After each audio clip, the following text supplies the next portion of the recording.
Hello everyone, welcome to my YouTube channel. এটা হচ্ছে আমাদের বকফুল গাছ। তো আজকে এই গাছটা কেটে দেওয়া হচ্ছে, তাই মনটা একটু খারাপ ছিল।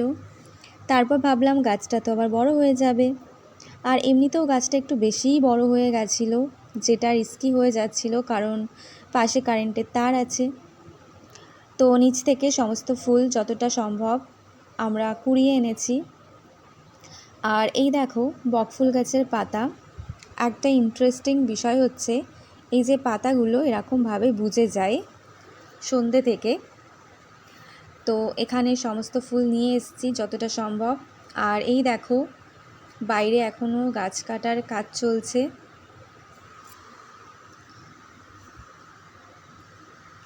আর এই গাছটা কাটার পর জায়গাটা বেশ পরিষ্কার পরিচ্ছন্ন হয়ে গেছে ঠিকই, তবে এতদিন ধরে গাছটা ছিল আর আজকে গাছটা নেই।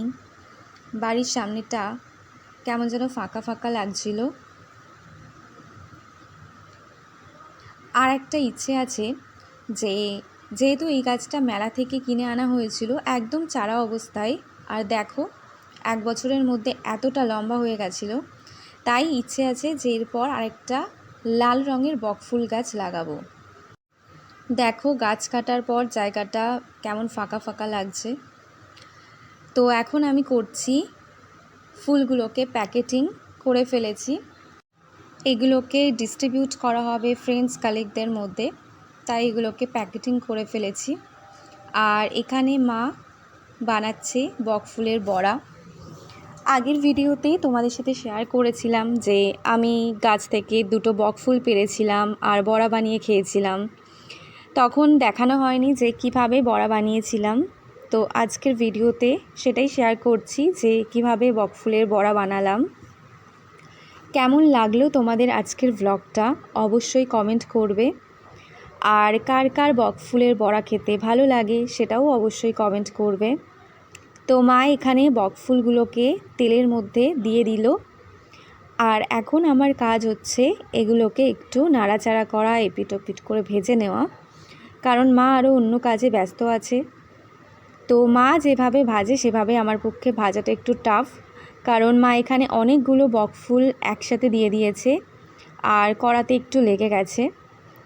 আমি একা ভাজলে অনেকটা টাইম নিয়ে নিই, একটা একটা করে ভাজি, সেই জন্য মা এখানে একসাথে অনেকগুলো দিয়ে দিয়েছে। তবে একটু অসুবিধা হচ্ছে, দেখো কড়াইয়ে লেগে গেছে, কিন্তু তারপর ভাজতে ভাজতে বিষয়টা ইজি হয়ে গেছিলো।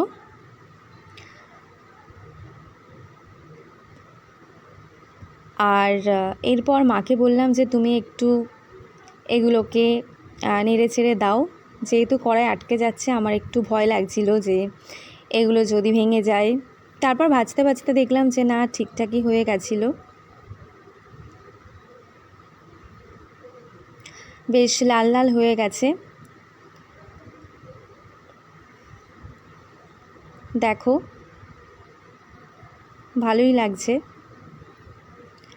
তো মা এলো, মা এসে একটু নিজে আর একবার যেগুলো লেগে গেছিলো কড়াতে সেগুলো একটু মা ঠিকঠাক করে দিল।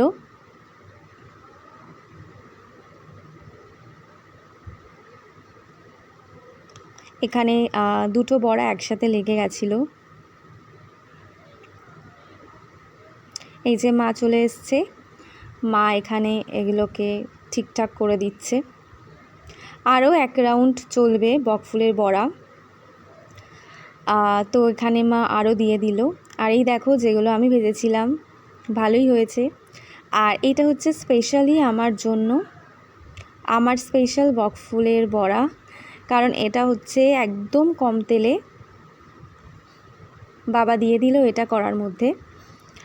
এটাকে এখন আমি একটু এপিট ওপিট করে নেব, আর এটা ভাজতে একটু টাইম লাগবে কারণ অন্যগুলোর তুলনায় এটা আরও কম তেল এটাতে ইউজ করা হয়েছে এই কারণে। তো এর মধ্যে মা বলল যে তুই খেতে বসে যা, সেই জন্য আমি এখানে বসে গেছি খেতে। ভাত, আলু সেদ্ধ, পেঁপে সেদ্ধ, আর মা এখানে দিয়ে দিল পোস্ত বাটা। এটা অ্যাকচুয়ালি বোন খেতে চেয়েছিল, তাই স্পেশালি ওর আর আমার জন্যই। আর এই যে চলে এসছে আমার স্পেশাল বকফুলের বড়া। আর এখানে মা দিয়ে দিচ্ছে ডাল, পোস্ত, ডাল আর বকফুলের বড়া। দারুণ খাবার ছিল এটা আমার জন্য। তো খাওয়া হয়ে গেছে। আর আজকে যেহেতু পাতায় খেয়েছি, সেই জন্য আমাদের নিয়ম হচ্ছে যেদিন পাতায় খাবো সেদিন 4 পাতা তুলে নিয়ে গিয়ে ডাস্টবিনে রেখে দেব। তো এটা আমি রান্নাঘরে নিয়ে গিয়ে রেখে দিলাম। সবার খাওয়া হয়ে গেলে একসাথে এগুলোকে জড়ো করে পরে ডাস্টবিনে ফেলে দেওয়া হবে। Thank you for watching. দেখা হবে পরবর্তী ব্লগে।